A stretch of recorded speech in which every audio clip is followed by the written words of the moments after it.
So today we're taking a look at another classic, this one originating on the NES.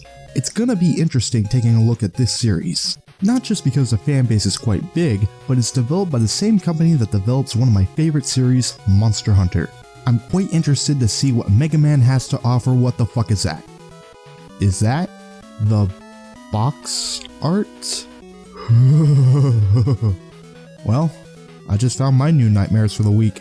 It's worth mentioning that Megaman was a series I didn't grow up with, and I have very little to no experience with any of the games. Even though I've shied away from the series in favor of games more modern, I've always had this feeling that my fellow gamers would lynch me if I didn't take Megaman for a spin. Not to mention that some of my closest friends are Megaman fans, and Lord knows what they would do to me if I refused to play the games. But now I'll be taking a look at the classic series, and perhaps get a few more deadbolts for my home. Before we get started though, I'm throwing out a couple ground rules. In regards to the series as a whole, I might give each game a separate review, or some might be grouped together. This just really depends on how much content each game provides. The other thing is that I'm not going to restrict myself to a particular platform when it comes to reviewing the games. I'd prefer to review all the Mega Man games on the Wii U Virtual Console, but I only have a few games on VC and my finances are basically laughing in my face when I look into getting more for my collection. So as a substitute, I'll be looking at the first Mega Man game and a few others on the Mega Man Legacy Collection through Steam. Since this version of Mega Man is on PC, I won't be taking a hard look at controls. Console games like this are best left to an actual controller, so keyboard controls will not count towards this review. With that said, let's begin. Mega Man was developed in 1987 with a team of only 6 people. As Capcom was primarily in the market of arcade-style games, their console games were typically ports of their arcade versions. However, Mega Man, or Rockman if you're in Japan, was meant specifically to be developed for the home console. The team behind Mega Man had some fresh talent at the time, such as KJ Inufune and Naoya Tomita, and the whole team pushed themselves to the limit in both talent as well as hardware during development.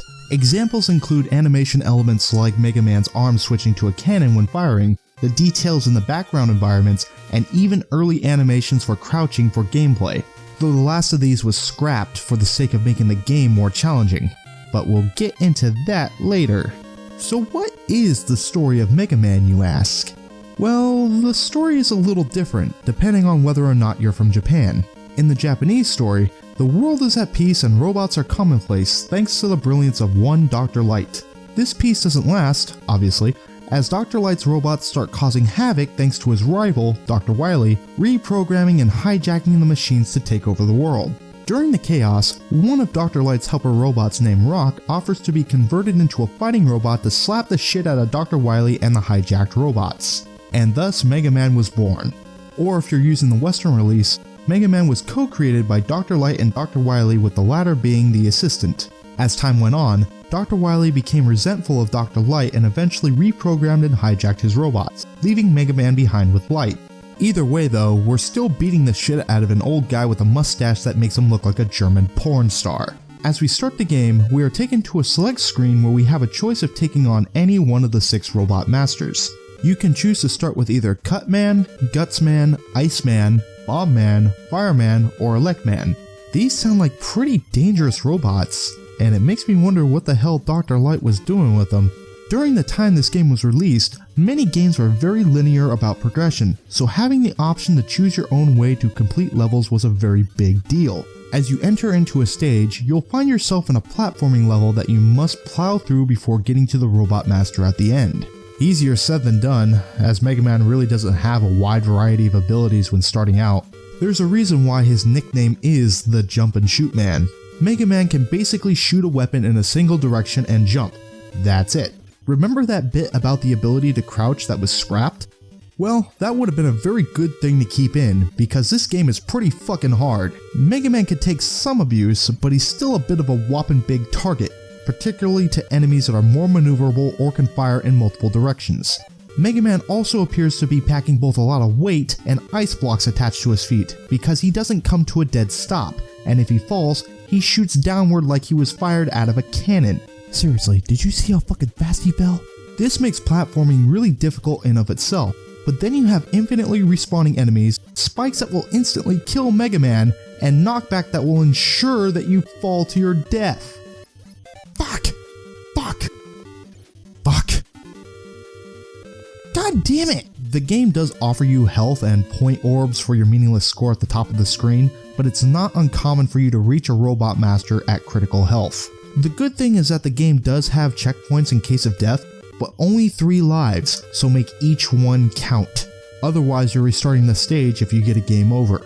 When you defeat a robot master, you collect their core and gain their signature ability. This is easily the best thing about the game, as not only do you have more toys to murder enemies with, but also robot masters happen to be weak to a specific weapon. So you can make this game easier or more difficult by using a weapon that a robot master is weak or strong against. These abilities do have energy limits, but you can replenish the energy by defeating enemies, so it's pretty infrequent to run out. Once the robot masters are taken care of, we can turn our sights to Dr. Wily himself, and that fucking ear rape sound from his flying saucer. The Wily stages are by far the most brutal of them all. In fact, you won't even get past the first level unless you get the magnet beam located in a Megaman stage, which by the way the game tells you nothing about. Still, this little device is handy to get across large gaps without dealing with the bullshit of some enemies or those godforsaken disappearing blocks. Even with the magnet beam, the first stage will still kick your ass at the end of it, because you need to fight the fucking yellow devil. This piece of shit is large, fast, hard to avoid, and really makes me wish the crouch mechanic wasn't scrapped. As we move through the Wily stages, we have rematches with the Robot Masters, a fight with a Mega Clone, and taking on whatever the hell this machine is. Now at last we can take on Wily and his Wily machine. Wonder why that sounds like something that would be owned by Willy Wonka. Upon defeating him, Dr. Wily falls to his knees and starts to beg for forgiveness. And instead of killing him, beating him into a coma, or just fucking arresting him, Megaman for some reason just leaves. Why? Hell if I know. Maybe he left the oven on at home or something.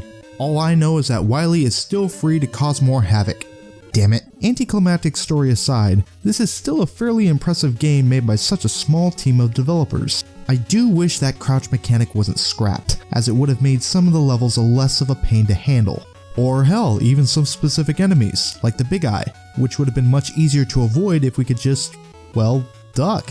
This is also a game where a lot of patience is required to make the most out of the platforming sections. Most of the platforming has a pattern to it, and adapting to that pattern can really help you in the long run.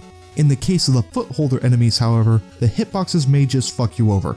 And the best example of patience comes from those damn disappearing blocks. I was stupid enough to run out of magnet beam energy in my playthrough, so I got to play along and grow an aneurysm in my brain trying to complete these sections. It's not understanding the pattern that's difficult, it's the fact that the block that you're standing on disappears before the block you need to jump to appears, meaning that you're constantly making leaps of faith at the expense of starting the puzzle over again. In terms of graphics, there's really not much I can say about it. Since it's an NES game, Mega Man's look is going to naturally age, but if there's something I can praise, it's the amount of animation that went into the game. Whenever I think of an NES title, my mind always goes back to Super Mario Bros. If I compare the look between the two games, enemies in Mega Man actually look like they're really attacking, rather than just walking into you. The soundtrack in Mega Man also gets a thumbs up from me. Not because it's exceptional, but rather the work that went into it. Minami Matsune composed the music and sound for Mega Man in about 3 months,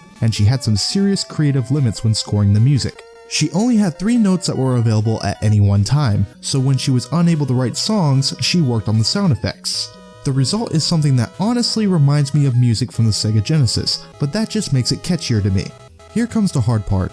Recommending this game. While Mega Man was a hit with critics, it seems obvious that I can't magically recommend a game as though it was released yesterday, despite the challenges that were overcome to make the game and how it added a unique spin to the genre.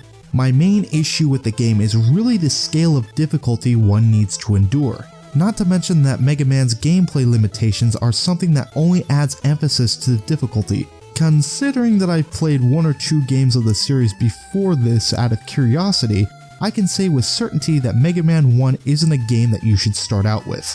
Even if I did recommend this game, I wouldn't recommend it on the NES, but instead the Virtual Console, as Mega Man does not have a save function. I get it that save states are considered cheating to some of you, but with a game that has no ability to save states are just a necessity to avoid a rage meltdown. If that doesn't work, then you can always go with the remake that was released on the PSP. assuming any of you actually have a PSP. Though I won't give a recommendation for Mega Man 1, I will say to start off with a sequel, then go back to the first game with experience under your belt. That way you can at least be prepared for the difficulty spike. Sorry hardcore Mega Man fans, but the first game of the series gets a skip in my book. For now at least. This has been Ragnella, wishing you to have fun and to take care.